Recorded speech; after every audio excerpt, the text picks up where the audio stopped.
Le jour où Joseph et Marie ont perdu Jésus, une leçon pour nos familles. C'était une grande fête. Jérusalem était en effervescence, vibrante des chants et des prières des pèlerins venus célébrer la Pâque. Parmi eux, une famille humble, originaire de Nazareth, Joseph, Marie et leur fils Jésus, âgé de 12 ans. C'était une famille comme les autres, mais pas tout à fait. Chaque année, Joseph et Marie parcouraient les chemins poussiéreux qui menaient à Jérusalem. C'était un moment solennel, un temps pour se reconnecter à Dieu et aux traditions de leurs ancêtres. Cette année, Jésus les accompagnait avec l'enthousiasme d'un adolescent avide de découvrir le monde.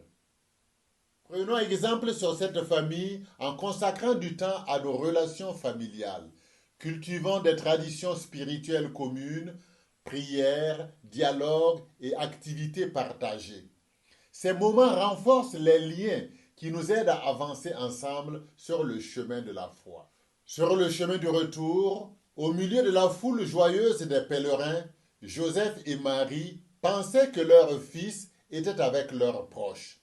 Mais au crépuscule, en cherchant Jésus parmi les cousins et les amis, leur cœur s'arrêta. Jésus n'était pas là. Soyons attentifs à ne pas perdre les membres de notre famille dans la routine et l'indifférence. Prenons le temps de nous demander comment va mon conjoint, mon enfant, mon frère, ma sœur, mon père, ma mère. Suis-je réellement présent à leurs besoins, à leurs inquiétudes? Joseph et Marie, angoissés, retournèrent sur leurs pas. 3 jours de recherche intense, de prière, de questionnement. Ils arpentèrent les rues, interrogeant les passants, cherchant sans relâche leur fils bien-aimé. Dans les moments de crise familiale, n'abandonnons pas. Pardonnons, persévérons, prions ensemble. Une famille unie surmonte les épreuves par l'amour et le dialogue. L'important n'est pas l'erreur, mais le courage de la réparer. Finalement, ils retrouvèrent Jésus, pas dans un endroit ordinaire, mais dans le temple, au cœur de Jérusalem.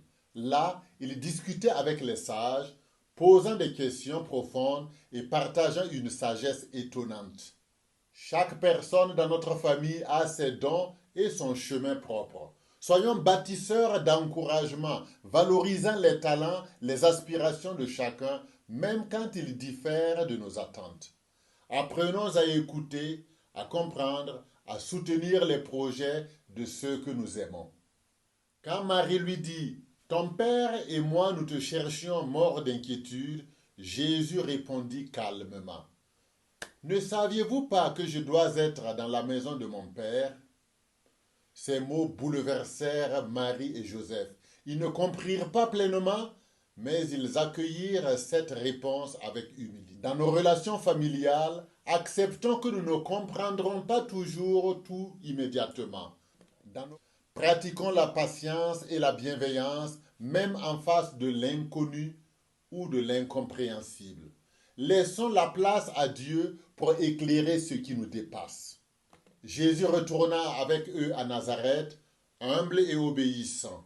Il continua à grandir en sagesse et en grâce, soutenu par l'amour de sa famille. Marie, de son côté, méditait toutes ces choses dans son cœur. Inspirons-nous de cette harmonie. Cherchons à construire une maison où règne l'écoute, l'humilité et l'amour. Soyons comme Marie et Joseph, des parents attentifs, et comme Jésus, des enfants respectueux et reconnaissants. La Sainte Famille nous enseigne que les épreuves ne sont pas des obstacles, mais des opportunités pour renforcer nos liens. Ensemble, avec Dieu au centre, chaque famille peut devenir un reflet de l'amour divin. Alors aujourd'hui, quel pas pouvez-vous faire pour apporter plus de lumière, de pardon ou de foi dans votre famille? L'histoire de la Sainte Famille peut aussi devenir la vôtre si vous laissez Dieu transformer votre quotidien par son amour et sa grâce.